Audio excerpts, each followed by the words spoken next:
Prime Minister's decision to veto the Northern Gateway pipeline, Mr. CARNEY? I understand the veto of the Northern Gateway pipeline. Do you support it? Given both environmental and commercial reasons. Do you support it? I think it was sensible. I wasn't involved in the decision, but I think it was the right decision. And yet your company has invested billions of dollars in oil companies in both Brazil and the UAE to buy pipelines. You bought billions of dollars of pipelines as a company in the last 5 years. Do you support those investments? Mr. Poilievre, there is a global energy system, and one of the issues, I'm trying to explain a bit of how the economy works. One of the Thank you so much. It may help. One of the issues for this committee in thinking about a sustainable transition. Do you support it? Where is Canada's role in those as energy transitions from fossil fuels to renewables?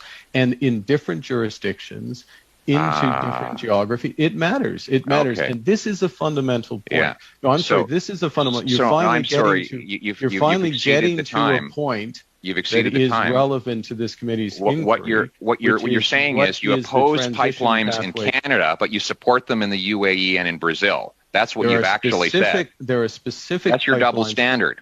It is not a double standard. It is a double standard. No, it's not. You make billions of dollars off foreign pipelines, and you shut them down here at home, putting our people out of work.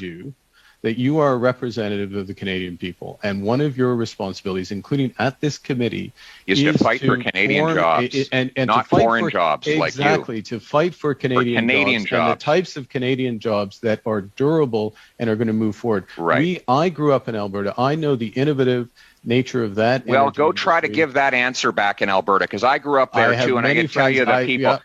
I can tell you the people of Alberta would be ashamed with the answer you just gave. That you would give billions of dollars to foreign pipelines while not allowing Canadians to build pipelines here at home. That is the kind of elite Davos hypocrisy. Continue, Mr. Poilievre.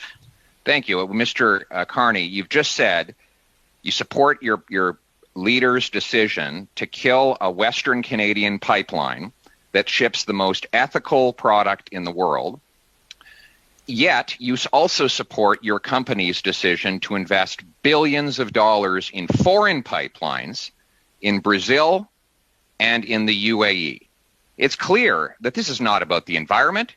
If it were, you'd be consistent and you'd oppose fossil fuels everywhere. But you're happy to profit off of foreign fossil fuel companies while killing jobs among our own people.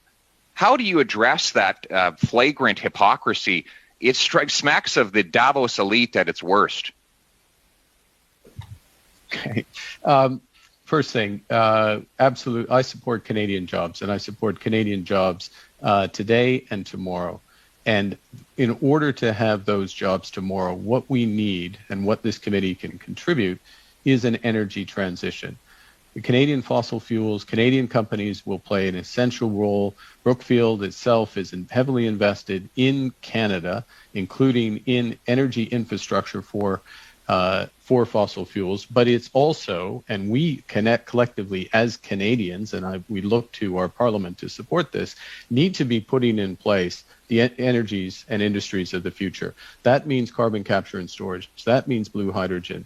And both of which are absolutely essential for Canadian jobs in my home province of Alberta, and that's where the future lies. Now, we need to have the overall picture, which is why, and I'll finish with this, Chair, I emphasize the clear pathways, walking back from that, not jumping on specifics, and not seeing the bigger picture, nor providing the support that Canadians deserve. Thank you very much.